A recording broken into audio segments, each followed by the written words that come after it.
இந்த திமுக அரசாங்கம் வேணுமென்றே திட்டமிட்டு இன்றைக்கு இந்த அதிகாரிகளை பயன்படுத்தி பிஎல்ஓவை பயன்படுத்தி கட்டுக்கட்டா அந்த படிவத்தை கொடுத்து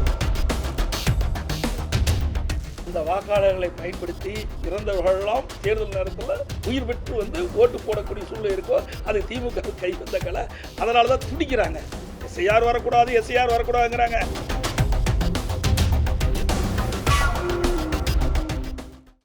எஸ்ஐஆர்ல வெளி மாநில வாக்காளர்களை இதுல பதிவு பண்ணி ஒரு முறைகேடு நடத்த போறதா குற்றச்சாட்டு வச்சிருந்தாங்க.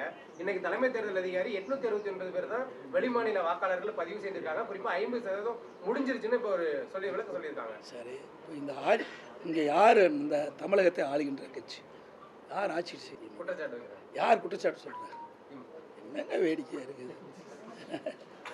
நாங்க சொல்லணும் பரவாயில்ல. எஸ்ஐஆர் பணி நடக்கக்கூடாது. எஸ்ஐஆர் பணி நடைபெற்றால் இறந்தவர் வாக்குகள் வாக்காளர் பட்டியலிருந்து எடுக்கப்பட்டு வீடு மாறி வேற இடத்துக்கு போனவங்க குடிபெயர்ந்தவங்க அதை நீக்கிடுவாங்க. இன்னைக்கு ஒவ்வொரு தொகுதியிலையும் பார்த்தீங்கன்னா 20,000 40,000 வாக்குகள் நீக்கப்பட வேண்டிய வாக்காளர் பட்டியல் நீக்கப்பட வேண்டிய சூழல் இருக்கு. இதையெல்லாம் இருந்தால் தான் இந்த வாக்காளர்களை பயன்படுத்தி இறந்தவர்களெல்லாம் தேர்தல் நேரத்தில் உயிர் பெற்று ஓட்டு போடக்கூடிய சூழ்நிலை இருக்கோ அது திமுக கை வந்த கலை. அதனால தான் துடிக்கிறாங்க. எஸ்ஐஆர் வரக்கூடாது, எஸ்ஐஆர் வரக்கூடாதுங்கிறாங்க. எஸ்ஐஆரில் என்ன பிரச்சனை இருக்குது?